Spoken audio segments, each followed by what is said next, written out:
Hi everyone, चलिए start करते हैं आज मैग्नेटिज्म का एम्पियर्स लॉ पर एप्लीकेशन। एम्पियर्स करंट लॉ का आप लोग को हम थ्योरी बता चुके हैं कि क्या उनके द्वारा बोला गया स्टेटमेंट था।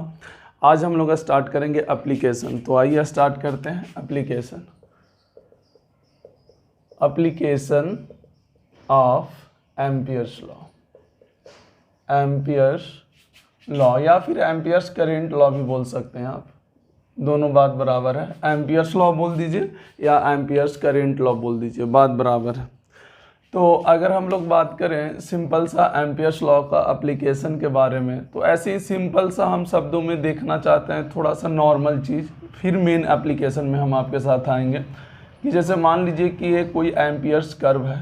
एम्पियर्स क्या है, यहाँ से आप मान लीजिए कि आपका ये एम्पियर्स कर्व है। इसमें से मान लीजिए इस तरीक़ा से करेंट कैरिंग वायर एक है, इस तरीक़ा से करेंट कैरिंग वायर है। मान लीजिए कि एक करेंट कैरिंग वायर इस तरीक़ा से है और एक और करेंट कैरिंग वायर इस तरीक़ा से है। इस तरीक़ा से देख लीजिए। तो यहाँ पे अगर हम लोग को लिखना है, ये मान लीजिए I1 है, ये मान लीजिए I2 है, मान लीजिए I3 है एंड ये मान लीजिए I4 है। Then find the loop. इस लूप के लिए या फिर इस तरीक़ा से कह दीजिए इस कर्व के लिए आपको अगर कोई पूछे कि बताइए कि B.dl का वैल्यू क्या होगा। B.dl मतलब आप समझ ही रहे होंगे। तो सिंपल सा होता है म्यू नोट इंटू आई इन होता है।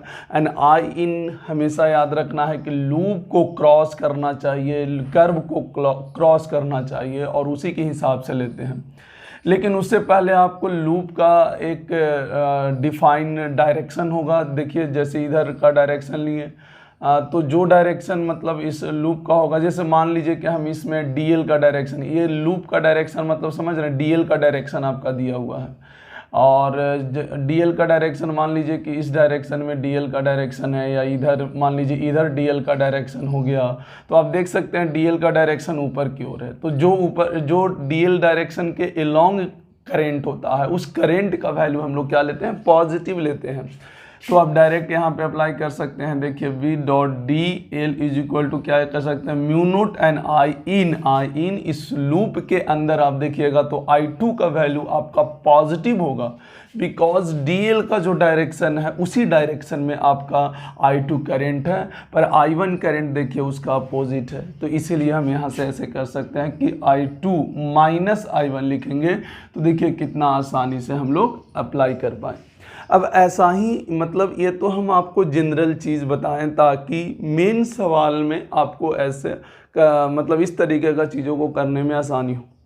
सिंपल सा करेंट का जो डायरेक्शन होता है वो हमेशा याद रखिए, जो डीएल वेक्टर का डायरेक्शन है, अगर उस डायरेक्शन में करेंट का डायरेक्शन है तो करेंट का वैल्यू हम पॉजिटिव लेते हैं, बट अपोजिट हो तो नेगेटिव लेते हैं। चलिए आइए देखते हैं किस प्रकार से हम एप्लीकेशन का अलग अलग वैरायटी लेते हैं।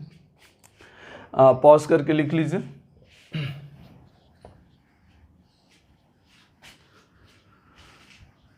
तो पहला एप्लीकेशन देखते हैं। ये हम आपको एक एग्जाम्पल के तौर पर बताएं कि ताकि इसमें कोई दिक्कत ना हो। पहला एप्लीकेशन आपका बोला गया है current magnetic field due to magnetic field due to, ध्यान से देखिएगा, एक मिनट हम चेक कर लेते हैं थोड़ा सा स्मार्टफोन। ठीक, magnetic field due to current infinite current carrying wire. यहाँ पर आप लिख सकते हैं infinite current carrying wire, infinite current carrying wire. ठीक है, अब इस चीज़ को थोड़ा सा हम एम्पियर्स के कहानी से चलते हैं। और देखिए अभी के बाद जितना भी डेरिवेशन कराएंगे लगभग एक दो लास्ट का छोड़कर ऑल ऑफ दिस मतलब आपका बोर्ड में आता है। ठीक है, and most important for the JEE main NEET purpose से, जेई एडवांस पर्पज से। ठीक है, देखते हैं। जैसे करेंट कैरिंग वायर आपका देखिए इस तरीक़ा से करेंट कैरिंग वायर है। ठीक है, अब आपको क्या करना है, इसके कारण किसी r दूरी पर आपको मैग्नेटिक फील्ड निकालना है। तो सबसे पहले आपको एक एम्पियर्स लूप लेना होगा। तो एम्पियर्स लूप यहाँ पर क्या होगा, सर्कल होगा। जिसका रेडियस आप कितना मान लीजिए, आर ही मान लीजिए। ये आपका क्या हो गया, एम्पियर्स लूप हो गया। हम वापस एक बार रिपीट कराते हैं। जैसे गॉस लॉ में सबसे पहले आपको गॉसियन सरफेस बनाना पड़ता था, उसी तरीक़ा से यहाँ पर आपको एम्पियर्स लूप बनाना पड़ता है। लेकिन देखिए यहाँ पर क्लोज सिलेंडर टाइप का नहीं बन रहा है, यहाँ पर एक सर्कल टाइप का बन रहा है। तो आप यहाँ पे ऐसे लिख सकते हैं कि लेट अस कंसीडर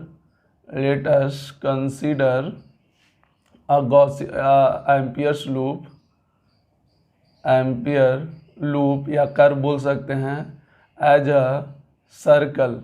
क्या लिए, सर्कल ले लीजिए या फिर यूँ बोल दीजिए रिंग ले लीजिए, जिसका रेडियस क्या है, जिसका रेडियस आर है, यहाँ पर सिंपल सा आर है। उसके बाद आप ध्यान से देख सकते हैं कि यहाँ पर जो है आपका जो डीएल वेक्टर होगा according to the magnetic field. जैसे सोचिए इसका मैग्नेटिक फील्ड लाइंस क्या सर्कुलर ही बनता है। करेंट कैरिंग वायर के कारण हम बता चुके हैं कि मैग्नेटिक फील्ड लाइंस जो है आपका सर्कुलर ही बनता है अगर करेंट कैरिंग वायर अंदर की ओर हो। तो देखिए इसके लिए मैग्नेटिक फील्ड लाइंस कुछ इस तरीक़ा से बनता है। मैग्नेटिक फील्ड लाइंस जो है उसका डायरेक्शन कुछ इस तरीक़ा से होता है अगर करेंट कैरिंग वायर अंदर की ओर हो तो आप यहाँ पर देख सकते हैं कि करेंट कैरिंग वायर यहाँ पर अंदर की ओर अगर ये ऊपर है तो देखिए ऐसे, इसका मतलब अंदर ऐसे मैग्नेटिक फील्ड का डायरेक्शन होगा। तो हमेशा क्या कीजिएगा कि जो डायरेक्शन मैग्नेटिक फील्ड का होता है, जो भी डायरेक्शन मैग्नेटिक फील्ड का होता है उसी पर आप लूप बना दिया कीजिए। जैसे मैग्नेटिक फील्ड इस तरीक़ा से यहाँ पे जो आ रहा है इस तरीक़ा से मैग्नेटिक फील्ड लाइंस बनेगा। और ऐसा बहुत सारा सर्किल बन सकता है, एक दो नहीं, ऐसा बहुत सारा बन सकता है। तो हम क्या करते हैं कि लूप उसी पर बनाते हैं। कारण क्या होता है आपको पता चलेगा। यहाँ पर एक चीज़ और लीजिए, टेकिंग यहाँ पर डीएल वेक्टर, यहाँ पर डीएल वेक्टर एक छोटा सा डीएल वेक्टर ले लीजिए। तो इससे क्या होगा कि जब डीएल वेक्टर लीजिएगा, जैसे हम यहाँ पे डीएल वेक्टर ले रहे हैं इस तरीक़ा से, यहाँ पे डीएल वेक्टर ले रहे हैं, ठीक है। चाहे तो इसमें हम ऐसे भी बना सकते हैं, एक और व्यू दिखा सकते हैं आपको। ये वाला हटा कर देखिए, हम आपको एक और व्यू दिखा देते हैं ताकि और अच्छे से समझ में आ सके।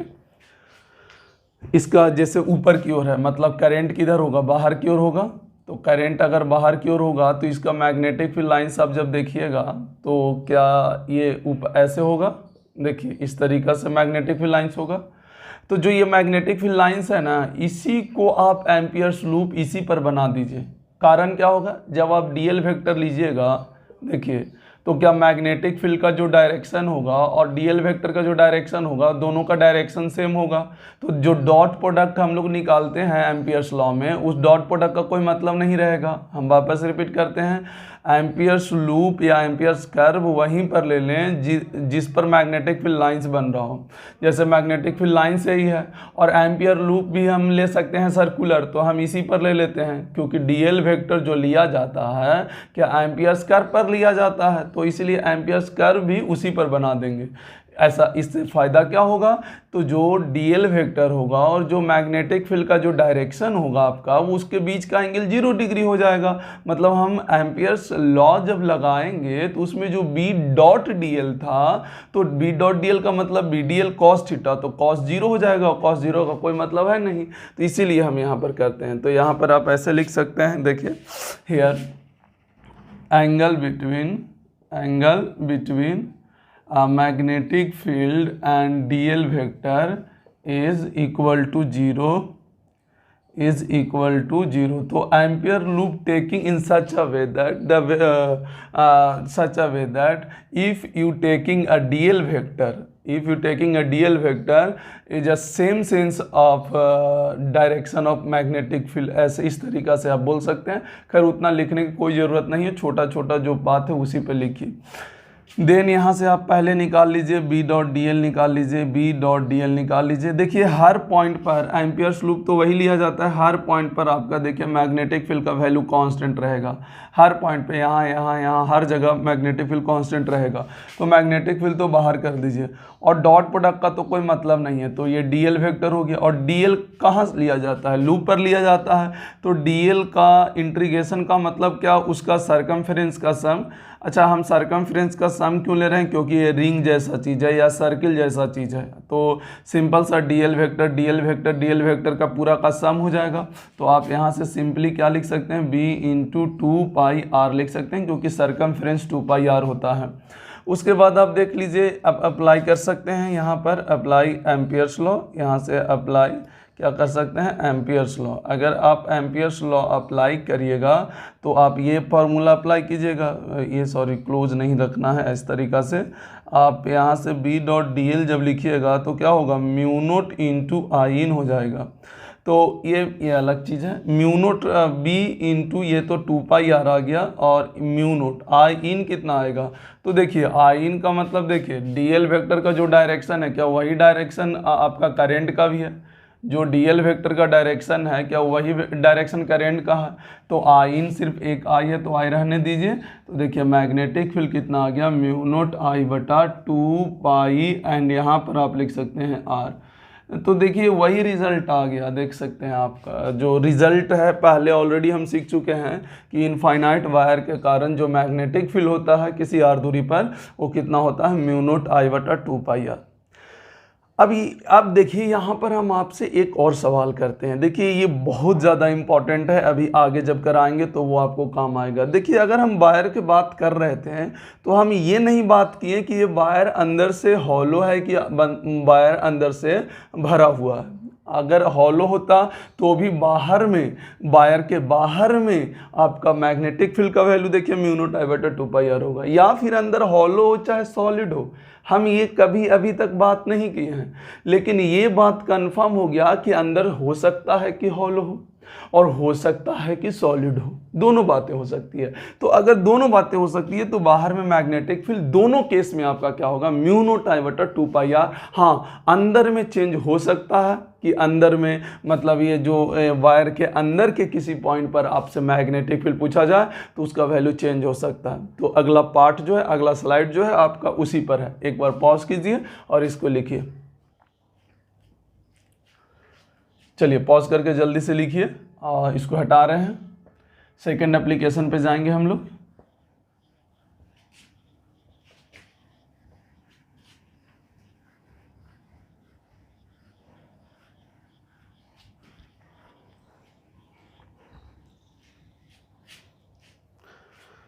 Second application, second magnetic field.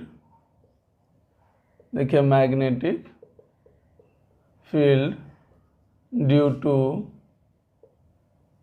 Long hollow current carrying wire, या फिर hollow current carrying cylinder. Cylinder भी ले सकते हैं और वायर भी ले सकते हैं, क्योंकि वायर इस बार अब थोड़ा सा मोटा हो गया। याद कीजिए जब हम आपको गॉस लॉ पढ़ा रहे थे तो पैटर्न एकदम यही था, पहले सिंपल सा रॉड पे किए, फिर रॉड को उसको मोटा कर दिए, मतलब उसको हॉलो कर दिए, हॉलो के बाद सॉलिड कर दिए, उसके बाद कैविटी प्रॉब्लम किए। याद कीजिएगा एक एक करके हम वहाँ पे भी बहुत सारा सवाल किए थे और बोले थे कि वो भी most important for the JEE main and JEE advance and NEET के लिए है। तो चलिए ये भी उतना ही इम्पॉर्टेंट है, इसको ढंग से देखना। तो अगर मेरे पास सॉलिड का मतलब समझिए, पहले थोड़ा सा हम बता देते हैं सॉलिड हॉलो का मतलब क्या है।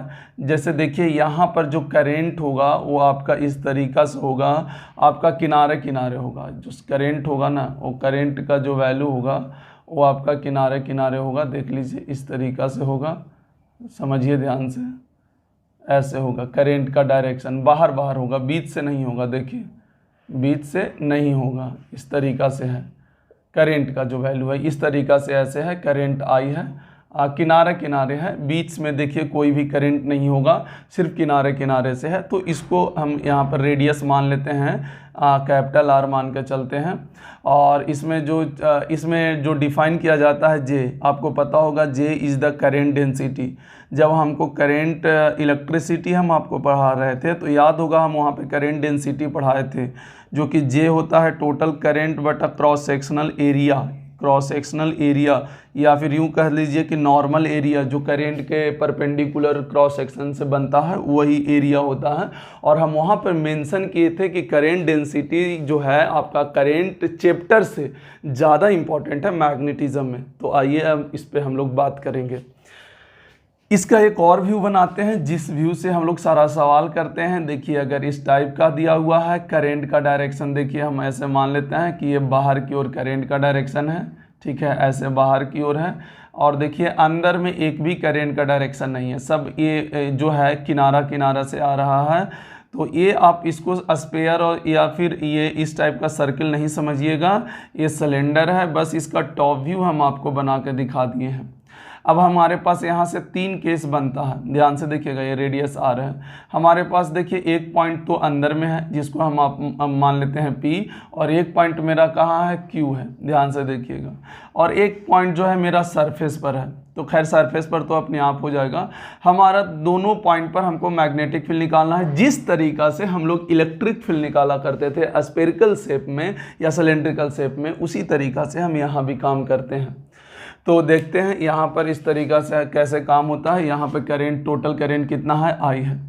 तो सबसे पहले अगर हम बात करें R लेस देन के लिए, R लेस देन R के लिए, मतलब P पॉइंट के लिए, यहाँ पर आप ऐसे भी लिख सकते हैं कि 4, यहाँ से आप लिख सकते हैं 4 पॉइंट P के लिए आप लिख सकते हैं। P पॉइंट पर आप मैग्नेटिक फील्ड किस तरीक़ा से कैलकुलेट करेंगे आज हम देखेंगे। सबसे पहला होता है क्या करना, एम्पियर्स लूप लेना। देखिए हम एम्पियर्स लूप ले लिए। एम्पियर्स लूप क्या फिर से सर्किल होगा, देख लीजिए, इसको हम एम्पियर्स लूप ले लेते हैं। एम्पियर्स लूप बोल दीजिए या फिर कर्व बोल दीजिए, एज अ सर्कल बोल दीजिए कि क्या लिया गया है, सर्कल, और जिसका रेडियस क्या माना गया है, रेडियस जो आपका माना गया है R। आप देख सकते हैं, मान लेते हैं मैग्नेटिक फील्ड का डायरेक्शन आपका इधर ही है, तो क्या हम डीएल वेक्टर भी इधर ले सकते हैं कि नहीं, ताकि हमारा बी डॉट डीएल का कोई झंझट नहीं रहे। तो आप या तो कंसीडर पूरा कहानी लिख दीजिए, let us consider Ampere's loop as a circle of radius r and here direction angle between the DL vector and the magnetic field is equal to 0 as a same as it is, जैसे अभी पहले लिखे उस type को आप कर सकते हैं। तो देखिए यहाँ पर जब एम्पियर्स लूप अप्लाई करिएगा, यहाँ पर कहानी लिखिएगा, अप्लाई करिएगा एम्पियर्स लॉ, यहाँ से एम्पियर्स लॉ अप्लाई कीजिएगा। देखिएगा एम्पियर्स लॉ लिखने वाला कहानी बिल्कुल सेम एज इट इज़ लिखाएगा जैसे अभी हम थोड़ा देर पहले लिखे थे, बस हम लिखने के लिए वापस नहीं सिखा रहे हैं, वही चीज़ वापस लिख देना है, या फिर आप बुक को एक बार स्टडी कर लीजिएगा, लिखने का तरीका आपको समझ में आ जाएगा।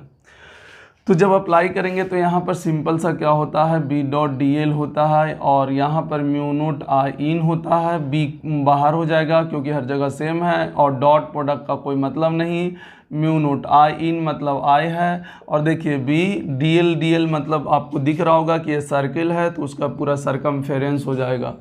तो आप यहाँ से 2 pi r is equal to mu naught I कर लीजिए, तो b बराबर आपको कितना आ जाएगा, म्यू नोट आई बटा सिंपल क्या लिख सकते हैं, म्यू नोट आई बटा 2 पाई आर लिख सकते हैं। आप देखिए ध्यान से क्या रिजल्ट वही आया कि नहीं आया। अभी थोड़ा देर पहले हम इस पर बात कर रहे थे कि सॉरी इसको हटा दीजिए, हम लोग बाहर नहीं निकाल रहे हैं, ध्यान से देखिएगा, हम लोग थोड़ा सा गलती कर दी। क्या गलती कर दी, देखिए ये जो आइन है, अब देखिए करंट क्या, देखिए इसके अंदर क्या कोई करंट है, ये जो लूप लिए हैं करंट तो इसके बाहर है, देखिए यहाँ पर तो कोई करंट नहीं है, तो आप यहाँ पर जरूर 2 पाई आर जरूर कर लिए, लेकिन यहाँ पर आइन का वैल्यू कितना है, 0 है, इसका मतलब मैग्नेटिक फील्ड का वैल्यू क्या होगा, 0 हो जाएगा। आप देखिए ध्यान से, अंदर में हम बोल रहे हैं, अगर अंदर हॉलो है तो अंदर के किसी भी पॉइंट पर आपका मैग्नेटिक फील्ड 0 होगा। क्यों, क्योंकि इस लूप के अंदर कोई करेंट नहीं है, जितने भी करंट है इस लूप के देखिए बाहर है, इस लूप के बाहर है, तो अंदर में कोई करंट नहीं है, इसका मतलब आइन का वैल्यू आपका 0 है, तो आप मैग्नेटिक फील्ड यहाँ पे 0 लिख सकते हैं। तो ये आर लेस देन आर के लिए हुआ। एक काम कीजिए, पॉज करके लिख लीजिए, हम इसको बताते हैं आर ग्रेटर देन आर के लिए, ठीक है। देखिए जैसे आपका मान लीजिए कि r greater than equal to के लिए भी यही होगा, और आप देख सकते हैं एट इस तरीक़ा से भी लिख सकते हैं, एट पॉइंट Q लिख सकते हैं, ठीक है। देखिए तो जब यहाँ पर आप काम कीजिएगा, अंदर मिटा देते हैं, अंदर का जो फिगर है वो अपना क्लियर हो गया। अब बाहर पे इस पे काम कर लेते हैं, ठीक है। तो आप देखिए ये फिर से हटाते हैं, देखिए ये वाला जो रेडियस है आपका आर है। अब यहाँ पे आपको लेना होगा एम्पियर्स लूप जो है सर्किल टाइप का, ऐसे लेना होगा। देखिए एम्पियर्स लूप लिए हैं और चाहे तो इसको लिख लें, ये क्या है तो ये एम्पियर्स कर्व है एंड एज ए सर्कल, फिर से सर्कल लिया गया है जिसका रेडियस क्या है, रेडियस आर है, स्मॉल आर बोल सकते हैं, स्मॉल आर, ठीक है। एंड यहाँ पर आप फिर से वही काम कर सकते हैं कि मैग्नेटिक फील्ड का भी डायरेक्शन इसी सेंस में रखिएगा, क्योंकि करंट बाहर की ओर है। तो देखिए आप करंट बाहर की ओर है और इस पॉइंट पे निकालना चाहते हैं तो इस तरीक़ा से होते चलते जाएगा। इससे क्या होगा कि आपका डीएल वेक्टर भी निकल जाएगा, डीएल वेक्टर। तो देखिए magnetic field and DL vector का जो डायरेक्शन है वो आपका सेम है, तो आप कह सकते हैं कि यहाँ से थीटा का वैल्यू आपका कितना डिग्री आ जाएगा, 0 डिग्री आ जाएगा। Then apply Ampere's law. तो आप देखिए एम्पियर्स लॉ अप्लाई यहाँ से कर सकते हैं, अप्लाई यहाँ से आप लिख सकते हैं एम्पियर्स लॉ को अप्लाई कर सकते हैं। तो देखिए सिंपल सा बी डॉट डी एल हो जाएगा और म्यू नोट आई इन हो जाएगा। तो बी बाहर हो जाएगा because here each point magnetic field is constant and dot product का कोई मतलब नहीं रहेगा because theta equal to 0 and integration D L हो जाएगा and mu naught I in. देखिए आई है बिकॉज आई इसलिए पॉजिटिव लिया गया क्योंकि जो डायरेक्शन डी एल वेक्टर का है क्या बाहर आ रहा है, तो देखिए करंट का भी फ्लो बाहर है इसलिए हम पॉजिटिव ले लिए हैं। एंड डीएल वेक्टर का इंटीग्रेशन आप तो जानते ही हैं कि पूरा जो एम्पियर्स लूप है उसका सरकमफ्रेंस का लेंथ हो जाएगा। तो म्यू नोट आई, तो बी बराबर आप देखिए म्यू नोट आई बटा 2 पाई आर। तो देखिए एक सेम रिजल्ट आया कि नहीं आया। देखिए अभी हम थोड़ा देर पहले इसी पे बात कर रहे थे कि अंदर अगर खाली हो चाहे भरा हो, बाहरी पॉइंट पर आपका मैग्नेटिक फील्ड कांस्टेंट रहता है और वो कितने के बराबर होता है, mu naught I by 2 pi R. अभी हम ये भी प्रूव करा कर दिखाएंगे कि अगर अंदर भरा हुआ भी रहेगा तो भी बाहरी पॉइंट पर आपका म्यू नोट आई बटा 2 पाई आर आएगा। तो चलिए उस पर भी बात करते हैं, लेकिन उससे पहले हम कुछ ग्राफिकल चीज़ों पे बात करते हैं। जैसे देखिए अगर r इक्वल टू आर होगा तो यहाँ पर क्या r हो जाएगा, अगर r इक्वल टू आर होगा तो स्मॉल r की जगह कैपिटल R हो जाएगा। तो आप चाहें तो ये भी लिख सकते हैं कि अगर r बराबर r हो तो मैग्नेटिक फील्ड सीधा सीधी आप लिख सकते हैं म्यू नोट आई बटा 2 पाई आर लिख सकते हैं। तो यहाँ से आपका रिजल्ट आ जाएगा एज इट इज़, देख लीजिए। अब इसमें क्या करते हैं, इसका थोड़ा सा ग्राफ पे भी बात कर लेते हैं, क्योंकि हॉलो का 3 पॉइंट होता था, तीनों पॉइंट हम लोग कवर कर लिए। एक जो होता है बाहरी पॉइंट होता है, एक जो होता है अंदर होता है और एक जो होता है सरफेस पर होता है। तो तीनों के लिए हम लोग बात कर चुके हैं। अब इसका ग्राफ इम्पॉर्टेंट है तो ग्राफ पे भी हम लोग बात कर लेते हैं। तो अगर हम लोग देखें कि मैग्नेटिक फील्ड एंड आर के बीच में अगर हम लोग ग्राफ बनाएं तो आपको पता होगा कि जब r लेस देन आर है तो मैग्नेटिक फील्ड का वैल्यू 0 है and r greater than equal to R है तो मैग्नेटिक फील्ड का वैल्यू म्यू नोट आई बटा क्या आया 2 पाई आर है। इसी के बेसिस पे आप देख सकते हैं यहाँ पर जो मैग्नेटिक फील्ड है inversely proportional to the R है, ठीक है ना।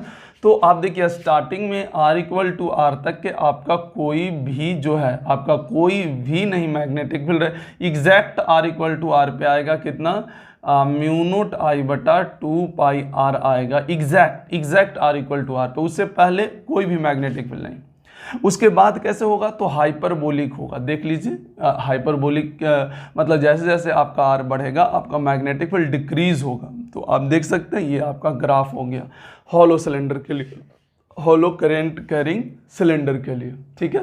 एक बार पॉज कीजिए और लिखिए, बाकी हम आपको थर्ड एप्लीकेशन पे लेकर चलते हैं।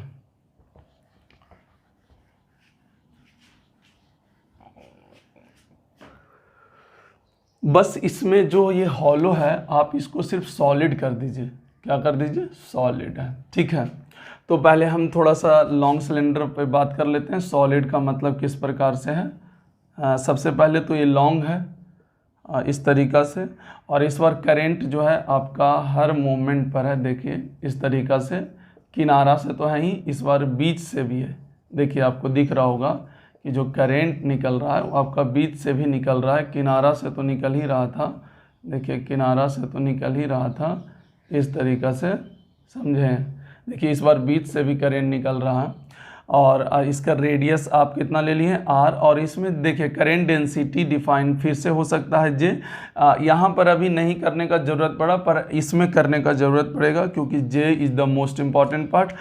जे करेंट डेंसिटी है, टोटल करेंट, और बटा में आप देख सकते हैं क्रॉस सेक्शनल एरिया, क्योंकि करेंट अगर ऐसे जा रहा है तो उसके परपेंडिकुलर वाला एरिया होता है, and this one area is pi are square. तो करेंट डेंसिटी आप यहाँ से आसानी से निकाल सकते हैं। अगेन हमारे पास इसको जो दूसरा शेप है जिससे हम लोग क्वेश्चन करते हैं उसका कहानी दिखाते हैं।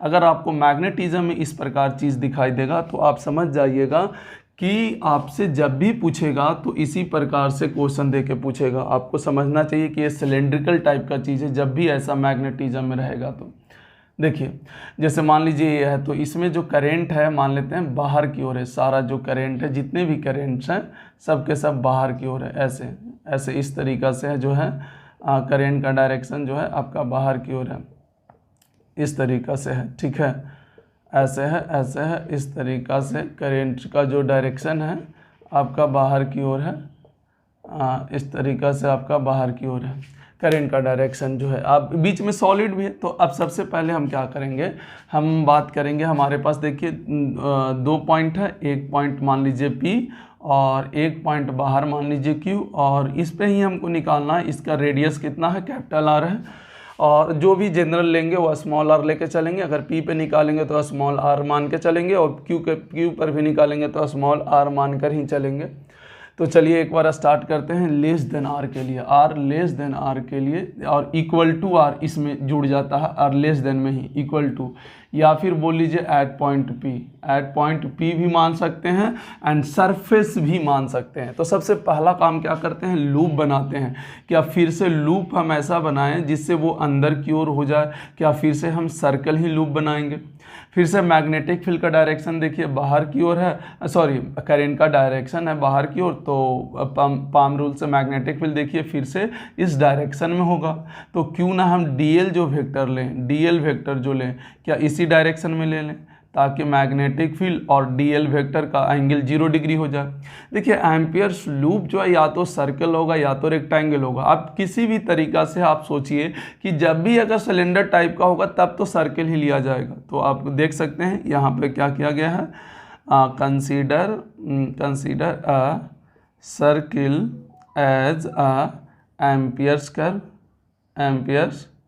कर्व ऑफ रेडियस कितना लिया गया है, r लिया गया है। एंड अगेन एंगल बिटवीन आप लिखना चाहते हैं, angle between magnetic field and DL vector is equal to क्या हो गया, 0 डिग्री हो गया। Then apply loop law means ampere's law अप्लाई कर लीजिए। यहाँ से आप देख सकते हैं अप्लाई, यहाँ से आप लिख सकते हैं कौन सा लॉ, एम्पियर्स लॉ। जब अप्लाई करिएगा तो सिंपल सा क्या हो जाएगा, बी डॉट डी एल हो जाएगा, और इसको आप क्या लिख सकते हैं, म्यू नोट आई इन लिख सकते हैं। क्या लिख सकते हैं, म्यू नोट आई इन लिख सकते हैं ना। तो इस बात को थोड़ा सा ध्यान में रखिएगा। तो म्यू नोट क्या लिख सकते हैं, आई इन कर सकते हैं, म्यू नोट आई इन, ठीक है ना। तो एक काम कीजिए, यहाँ पर क्या करना है कि इस तरीक़ा से आप एक काम कीजिए कि बी कांस्टेंट रहेगा और डी एल क्या हो जाएगा, क्या 2 पाई आर हो जाएगा, म्यू नोट। अब आइन थोड़ा सा निकालना अब मज़ेदार चीज़ है। क्या यहाँ जे का मतलब क्या होता है, देखिए यहाँ पर आप देखिएगा इसका यूनिट, तो एम्पियर पर मीटर स्क्वायर, मतलब यूनिट एरिया में इतना करंट है, आई करंट है यूनिट एरिया में। जे का मतलब क्या है, यूनिट एरिया में जे एम्पियर है। तो बताइए हमारे पास एरिया कितना है, एरिया क्रॉस सेक्शनल एरिया, क्या यहाँ पर हमारा टोटल में करंट अंदर निकालना है कि लूप के अंदर निकालना है, लूप के अंदर निकालना है। तो आप देख सकते हैं इससे हम अगर हम जे को अगर इतने एरिया से हम मल्टीप्लाई कर देंगे तो हमारा इतने का करंट निकल जाएगा। इस लूप के अंदर कितना करंट है, क्योंकि ये जो करंट है, ये वाला करंट है वो टोटल एरिया में है, तो हम यूनिट एरिया में निकाल लिए कि कितना करंट है, और वही हमारा डिफाइन होता है करंट डेंसिटी।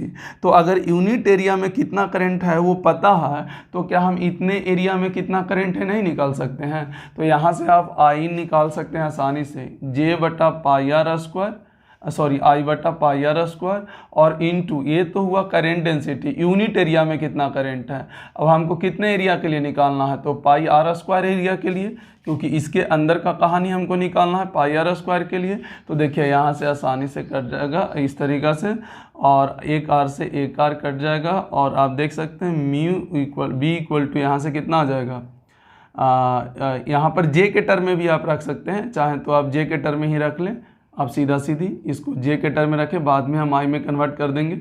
देखिए जे और इनटू पाई आर स्क्वायर। तो यहाँ पर बहुत ही सिंपल है, आपको ये चीज़ आना चाहिए कि जे क्या है, तो यूनिट एरिया में कितना करंट है। अगर यूनिट एरिया में करंट निकल गया तो ऑब्वियस है हम इतने एरिया में मल्टीप्लाई कर देंगे तो उतने एरिया के लिए निकल जाएगा।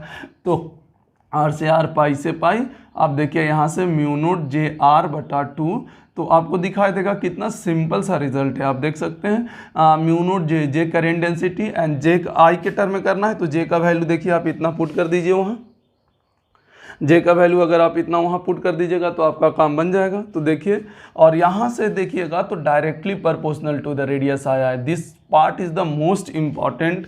अभी तक के हमारे पास inversely proportional to the r आ रहा था, लेकिन अब देखिए हमको क्या आया, directly proportional to the r आ गया, जो कि म्यू नोट जे आर बटा 2 है।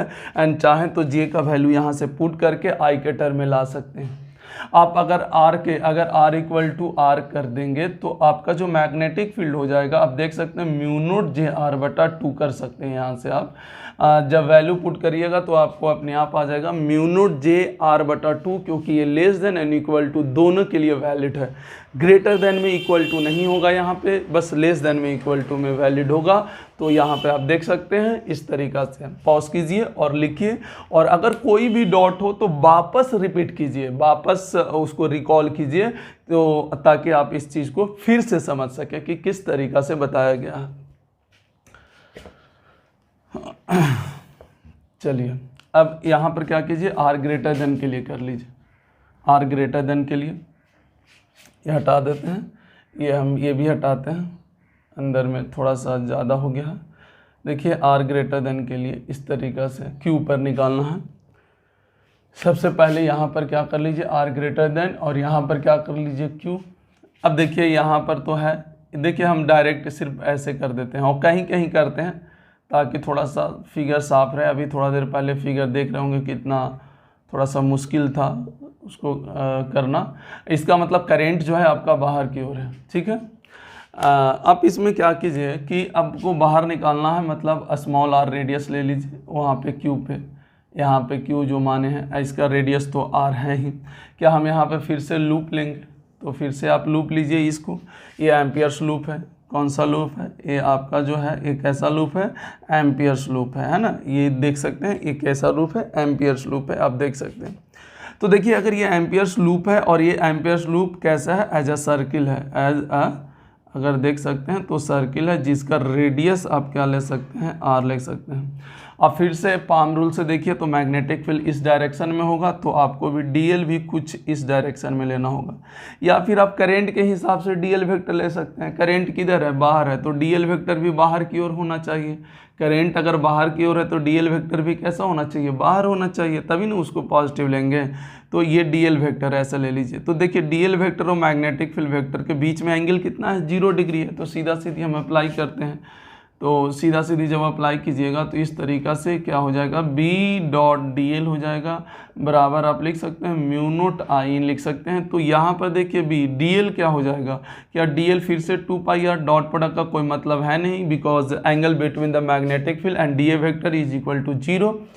तो यहाँ पर म्यू नोट आई इन, देखिए आई इन क्या, आई डायरेक्ट लिख सकते हैं क्योंकि ये इसी के अंदर है। लेकिन अगर आपको कभी कभी जे के टर्म में पूछे तो आप यहाँ से इस तरीक़ा से आई का वैल्यू जे के टर्म में आप लिख सकते हैं, I is equal to J into pi are square. तो आपसे कभी पूछ देता है, तो देखिए यहाँ पर क्या हो जाएगा, म्यू नोट आई बटा 2 पाई आर। तो आपको देखने के लिए फिर से मिला कि हाँ सर, अंदर सॉलिड हो चाहे हॉलो हो, बाहरी पॉइंट पर आपका magnetic field mu naught I बटा 2 पाई आर ही होता है। देखिए यहाँ पर तो इसीलिए हम बोल रहे थे, सबसे स्टार्टिंग में ही बता दिए थे, बाहरी पॉइंट का तो टेंशन ही नहीं है और अंदर पॉइंट का भी टेंशन नहीं है। म्यू जे आर बटा 2 कर देना है, सिंपल सा, म्यू जे आर बटा 2। जे निकालने आता है, आई बटा पाई आर स्क्वायर होता है, मतलब करेंट पर यूनिट एरिया होता है। तो आप इस तरीक़ा से आप इसको फॉलो कर सकते हैं। एक बार पॉज करके लिखिए, फिर इसका हम ग्राफ पे बात करते हैं जो कि मोस्ट इम्पॉर्टेंट होता है। ठीक है,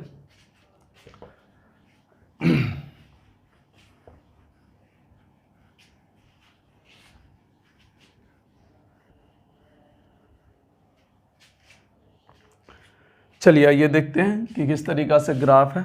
अगर मान लेते हैं आर और ये मैग्नेटिक फील्ड है, तो देखिए सबसे पहले R less than equal to R के लिए, R less than equal to R के लिए जो मैग्नेटिक फील्ड आया वो म्यू नोट जे आर बटा 2 आया, डायरेक्टली प्रोपोर्शनल टू आ, स्ट्रेट लाइन जैसा। और आर ग्रेटर देन आर के लिए जो मैग्नेटिक फील्ड आया वो म्यू नोट आई बटा क्या 2 pi r, inversely proportional to r, and that is hyperbola. तो आप देख सकते हैं पहला तो स्ट्रेट लाइन हुआ r इक्वल टू आर तक, और इसका जो वैल्यू है इस तरीक़ा से देखिए म्यू नोट जे आर बटा 2, और उसके बाद देखिए हाइपरबोलिक घट रहा है, इस तरीक़ा से घट रहा है, पहले ऐसे गया फिर हाइपरबोलिक घट रहा। तो ये ग्राफ आपका मोस्ट इम्पॉर्टेंट ग्राफ है, याद रखिएगा इसको, मोस्ट इम्पॉर्टेंट है। स्टार्टिंग में देखिए डायरेक्टली प्रोपोर्शनल टू आर है, तो हम कह सकते हैं यहाँ से कि ये स्ट्रेट लाइन का ग्राफ है। और उसके बाद देखिए इन्वर्सली है, तो इन्वर्सली में क्या होता है, हाइपरबोला होता है। ये हम पहले से पढ़ते आ रहे हैं, इलेक्ट्रोस्टैटिक से पढ़ते आ रहे हैं।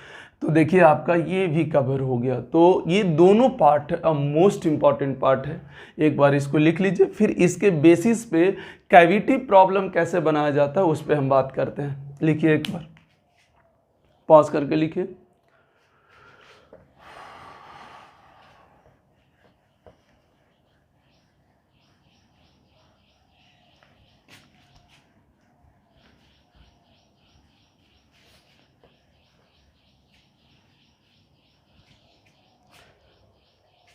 हेडिंग डाल दिए कैविटी प्रॉब्लम।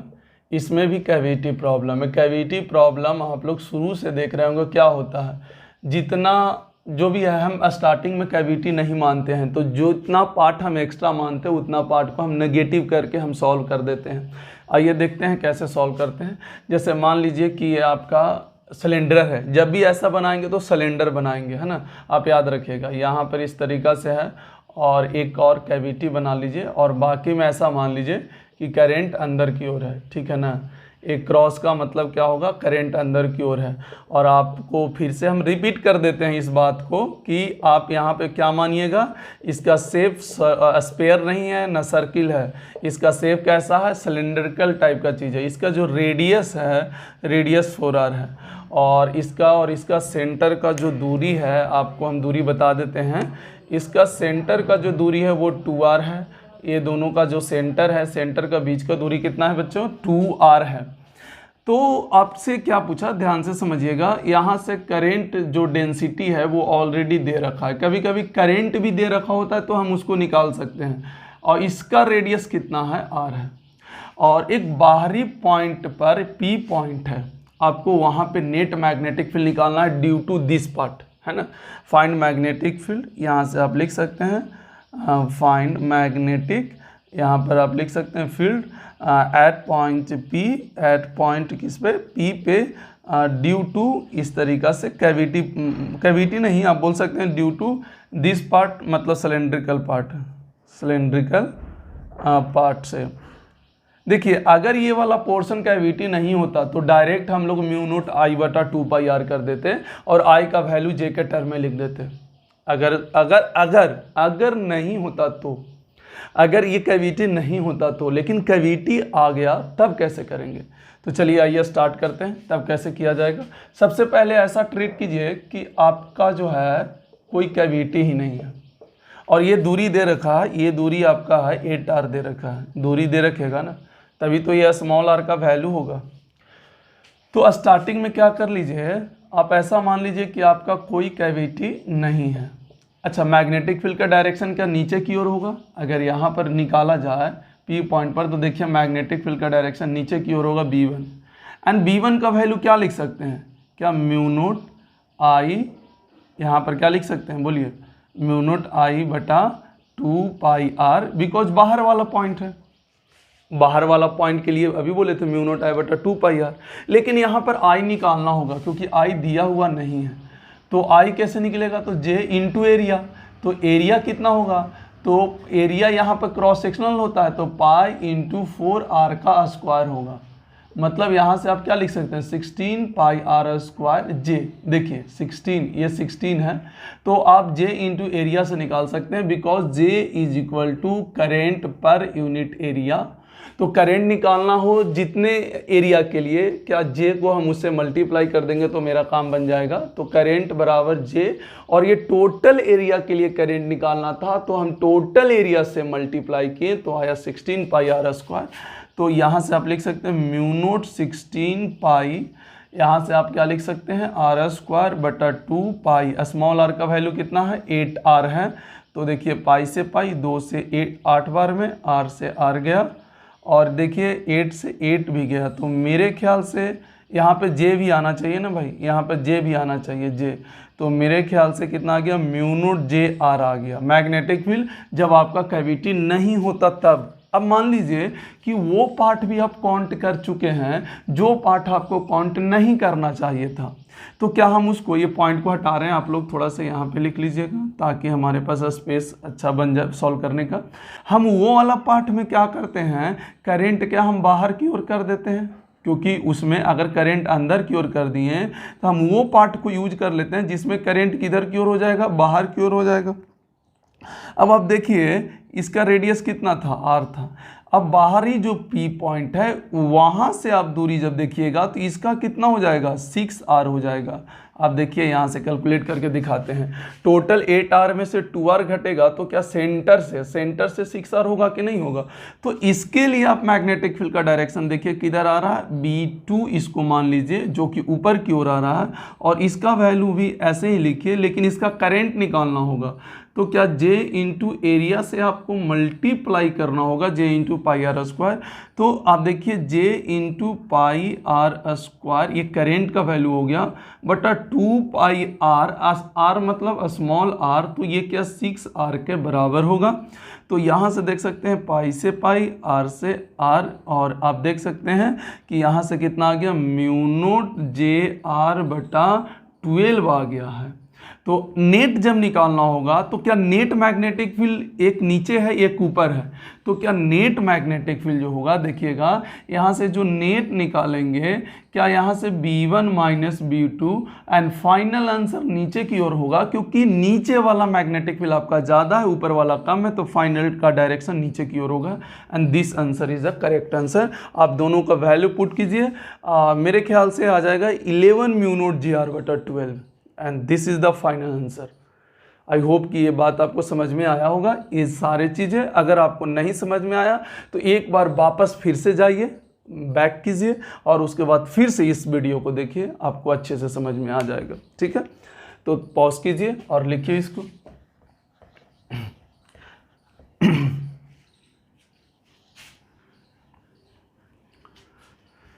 चलिए, आपको याद होगा कि कैविटी प्रॉब्लम जब हम इलेक्ट्रोस्टैटिक्स में कर रहे थे तो बिल्कुल सेम ऐसे ही किए थे, और ये बात आपको याद होगा कि एक बार दोनों के लिए बाहर था, एक बार दोनों के लिए, एक के लिए अंदर, एक के लिए बाहर था, और एक बार दोनों के लिए अंदर था। सेम एज इट इज़ यहाँ पर उतर रहा है सवाल, आप देख सकते हैं, कोई भी चेंजिंग यहाँ पे नहीं आ रहा है। तो चलिए स्टार्ट करते हैं फिर से उसी टाइप का। तो अगर आप यहाँ पर देखिएगा कि कैविटी प्रॉब्लम में ही, जैसे मान लीजिए कि आपका इस तरीक़ा से है, और कैविटी फिर से इस तरीक़ा से यहाँ पर है, सेम एज इट इज़ है।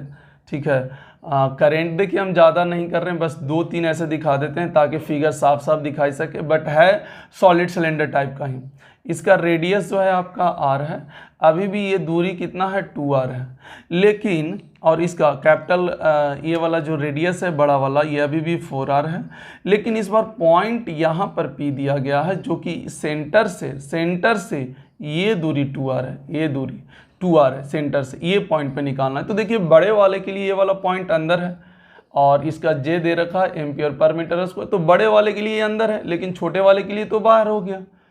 तो फिर से आप अलग अलग करके फिर से वैसे ही कर सकते हैं, इसको कन्वर्ट कर सकते हैं। देखिए सबसे पहले आप मान लीजिए कि कोई कैविटी नहीं है, जब आपका कोई एक ही बनाते हैं ऐसे, बस एक का मतलब समझ जाइएगा पूरा में है, तो यहाँ पर है तो आप पहले डायरेक्शन देख लीजिए, अंदर की ओर है तो क्या ऊपर हो जाएगा, अंदर की ओर करंट है और जिधर मैग्नेटिक फील्ड निकालना है खोलिएगा तो ऊपर की ओर होगा पाम रूल से, ठीक है। तो यहाँ पे मैग्नेटिक फील्ड B1 मान लीजिए, ये 2R है, तो डायरेक्ट फार्मूला हम लोग जानते हैं अंदर वाला पॉइंट पे B1 क्या म्यू नोट JR, R कितना हो गया 2R हो गया बटा 2, याद कीजिए अंदर के किसी भी पॉइंट पे मैग्नेटिक फील्ड कितना होता है म्यू नोट JR बटा 2, where R is the distance from the centre to that point where to be find magnetic field, जहाँ पे आपको मैग्नेटिक फील्ड निकालना है वहाँ से लेकर सेंटर के बीच का दूरी होता है स्मॉलर, तो म्यू नोट JR बटा 2, R किसके बराबर हो गया 2R बटा 2, तो ये कैंसिल हो जाएगा। तो देखिए यहाँ से म्यू नोट JR आ गया, ये आपका B1 का वैल्यू आ गया, आपको करंट सॉल्व करने का ज़रूरत भी नहीं पड़ा। लेकिन अगर आप इसको वो भी काउंट कर चुके हैं जो इसमें नहीं था, तो आप उसको हटाना होगा, तो आप एक काम कीजिए, इस तरीक़ा से आप लीजिए, इस तरीक़ा से आप यहाँ पे हम लेते हैं, देखिएगा ये आपका बाहर की ओर हो गया और यहाँ पर पॉइंट है आपका P, और यहाँ से सेंटर से दूरी देखिएगा तो 4R का दूरी है, सेंटर से कितना दूरी है 4R का, देख सकते हैं यहाँ से यहाँ 2R, यहाँ से यहाँ 2R, तो टोटल 4R। और जब बाहर की ओर है, आप इसका डायरेक्शन जब चेक कीजिएगा तो देखिए करंट बाहर की ओर है और इधर निकालना है तो नीचे, मतलब इसको आप क्या मान लीजिए B2, क्या मान लीजिए B2 मान लीजिए। तो B2 को जब आप सॉल्व कीजिएगा तो देखिए यहाँ से आप B2 सॉल्व कीजिए तो B2 का वैल्यू बाहर की ओर है तो म्यू नोट I बटा क्या होगा 2 पाई R होगा, तो यहाँ I निकालिए, तो I निकालिएगा तो J इंटू इसका एरिया से मल्टीप्लाई करना होगा, तो यहाँ से आप क्या कीजिए म्यू नोट J इंटू उसका एरिया कितना है पाई R स्क्वायर और बटा में 2 पाई, R कितना है R है 4R है, तो आप देखिए R से R कैंसिल, पाई से पाई कैंसिल एंड और कुछ भी नहीं है, तो यहाँ से देखिए जो B2 आएगा वो आएगा म्यू नोट यहाँ से JR बटा कितना आ जाएगा 8 आ जाएगा। तो अब देख सकते हैं एक का डायरेक्शन फिर से ऊपर है, एक का डायरेक्शन नीचे है, ऊपर वाला ज़्यादा है, तो जब आप नेट मैग्नेटिक फील्ड लिखिएगा तो B1 माइनस B2 होगा, लेकिन नेट डायरेक्शन ऊपर की ओर होगा। तो आप देख सकते हैं यहाँ पर, यहाँ से 7 म्यू JR बटा 8 आ जाएगा जब आप वैल्यू पुट कीजिएगा, क्योंकि ये वेक्टर क्वांटिटी है पर ये अपोजिट में है, तो अपोजिट में है तो थीटा 180 डिग्री है, तो आप डायरेक्ट लिख के कर सकते हैं कि 180 डिग्री में है तो डायरेक्ट घटाया जा सकता है A माइनस B की तरह। तो ये वाला लिख लीजिए पॉज करके, और फिर से हम लोग देखिए ये एक के लिए अंदर एक के लिए बाहर। अब अगला जो करेंगे वो दोनों के लिए अंदर होगा, कैसे होगा दोनों के लिए अंदर होगा, तो उस पर भी हम लोग बात कर लेते हैं। आइए पॉज कर लीजिए और इसको लिख लीजिए।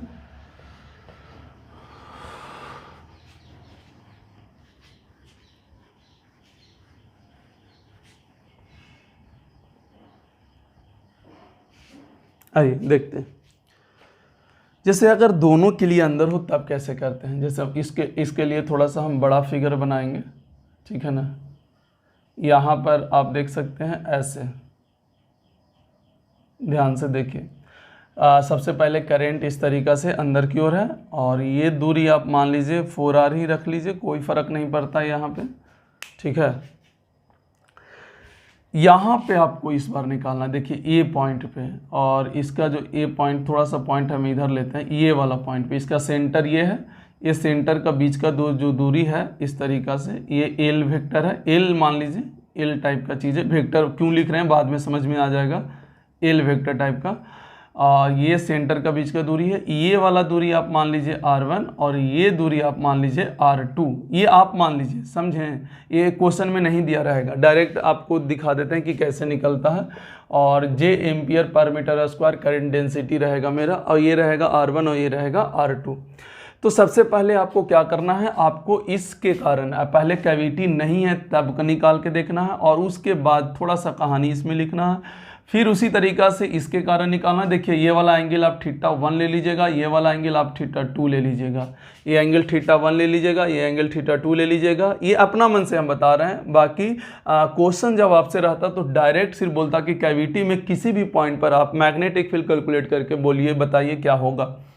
चलिए आगे स्टार्ट करते हैं। पहला नंबर क्या करना है कि कोई भी कैविटी आपके पास नहीं है, कोई भी कैविटी नहीं है।